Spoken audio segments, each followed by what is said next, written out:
be critical. Right, right. So we have this ear that even when children are called into a classroom, you could be calling them to congratulate them, tell them they got an A on their test, whatnot, and right away they're saying, "You want to see me?" You know what I'm saying?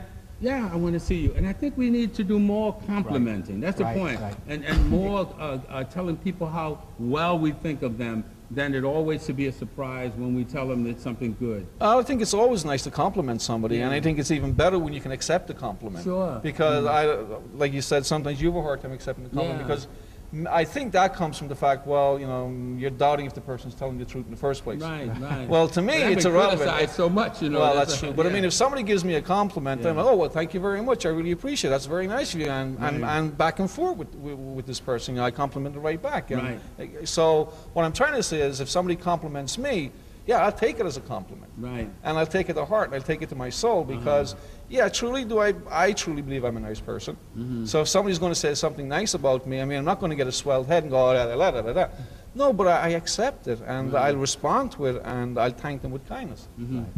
Well, Dr. Tamir, I know you go through a lot of this kind of anxieties, right? Yeah, because you're placed on the defense, and unfortunately, that's the point that I'm getting at. Right, Yeah. we're placed in a position of defending ourselves, and instead of being proactive and being on the offense and making a difference, unfortunately, society puts us in a defensive mode. Everything we see in the media, it's always negative. It's always something negative, not positive, something evil, something bad that's happened. You don't see the front page of someone who won something like an achievement. That doesn't sell.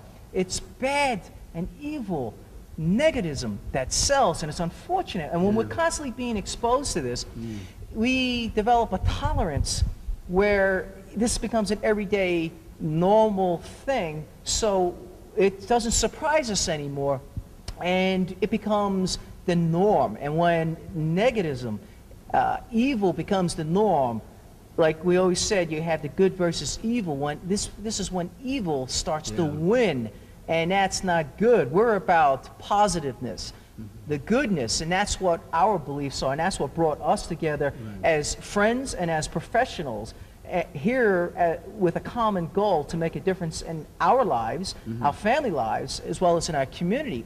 And I wanted to bring back, you had a couple of buzzwords there, important key terms that you brought at the very beginning of your opening narrative there.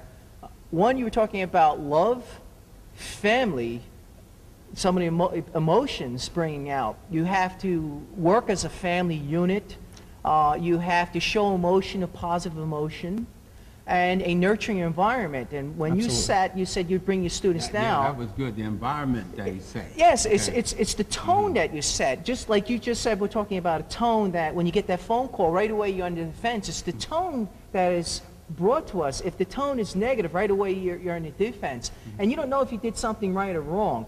And what we do is, as professionals, is try to bring a positive tone, make a positive environment, so when we're addressing my patients, the ministry and our parish, and your students, and as well as your patients, a positive environment to bring the tension down so that you can have an open, honest conversation. Because what we do, a lot of the patients, clients, and parish members, they're going to express their emotions, their needs. I'm going to know things that their significant others or family members won't know. And I need to have an environment, we need to have an environment that we can accept that, and it has to be a nurturing environment where we're not passing judgment. Well, you know, getting to the area of judgment, we were talking about earlier, when you do good for somebody, they always ask you what you're going to get, what are you getting out of it, or why are you doing it. And that bothers me, when you do something good, that the reaction is, well, what are you doing it for? I'm doing it because it's what I wanted. Exactly. That's the reason why I'm doing it, because I want to do. Right. Not to cut you off. Again, I just want to get back to what you said, Dr. O'Brien. Again, back to the classroom environment. Okay, we broke up for the summer, but let's come next September, and I go into a classroom, and I have 22 kids sitting in this classroom. The first and only thing I ask them from them is, look, all I want you to do is to sit in that seat and respect me, and that's all I ask of you.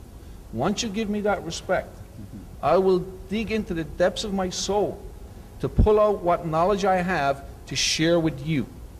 And that's what the kids get back from me by just sitting there and just showing respect. That's all I want, is respect. That is fantastic. Now, okay, you show respect to me. Okay, you're showing it to your teacher. Now, you take this knowledge, you take this training, and you take whatever experience you get from it, and you put it into your own life. You go home, you treat your brother and your sister. We're not fighting, and we're not stealing, we're not hitting. You respect your mom, you respect your dad, you respect your peers in the community. And that's where it all begins, by teaching them how to respect in the first place. And I agree with you, because even in the church, when we first came into this building, Church Alive, we had two ethnic groups at that time and weren't getting along, and that is the Koreans and the Hispanics. And what we did was they didn't get along because they weren't willing to respect each other's ethnicity, okay? And so walls were there. But when we turned it around, just like you said, and we allowed them to respect, and why I did that is I had the Korean church have their own church services. I respected their language. And I had the Spanish church have their own service is in Spanish, and I respected their language. And when each other realized their language was respected, the walls came down. So once again, you're correct. To set the framework of respect. But you know, everybody wants respect. Sure. Everybody wants to be treated right. Everybody wants to be recognized for who they are. And we can't say because you're not what I am that we can't get along. No, respect what I am. Sure. You know, and I respect what you are. And there the walls come down, and they're looking now at each other, and they're learning from each other too, right? Because out of respect comes learning. Right. When you respect, acceptance. Yeah, you open yourself up right. to that person, and you learn something about him. Exactly. You know? And getting back to Dr. Burkett, like you mentioned just two nationalities, Korean and Spanish. Yeah. Really, it really doesn't matter what culture you come from. Good. Because love is the same in any culture. Right, it's universal. Exactly. It's like the Catholic Church. It's universal. We're open to everybody. But the point is, if one culture is hating another culture, okay, to me, that sounds like, well, one person is feeling badly about themselves, he's going to drag the other person down. It's like how misery loves company. Okay? But again, the point I'm trying to say is, it doesn't matter what culture you come from, we're all here to worship one God. I want to ask you a question as a teacher. How is it easier for children to get along with different ethnic areas and adults have a big problem with it? Because I watch kids in a playground, right? The Korean kids, Japanese kids, they're all playing with each other. You know, Dr. Burkett, I look at, I see it in my own, not even in the teaching profession, in my own medical profession. I work with a lot of different cultural people, and believe me.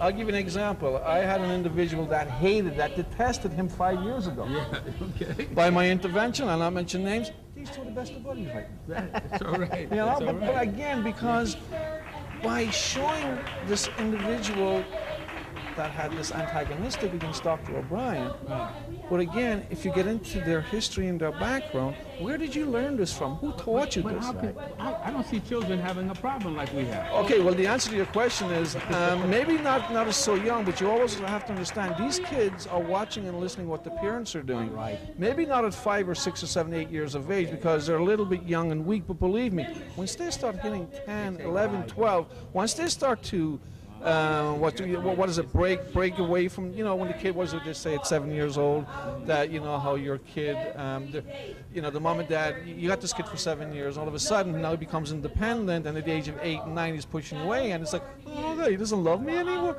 But that's just the way the kid grows up. That's just human nature. Yeah, so in other words, it's really taught to them. So when small as they are, 5 and, you know, 3, 4, 5, and 6, they don't know any. They don't know better. No, they don't. I'll go over this just from a scientific perspective, and you're right. And the age is what you're saying is appropriate. I picked that up. Growing up, we don't have any feelings of difference until we start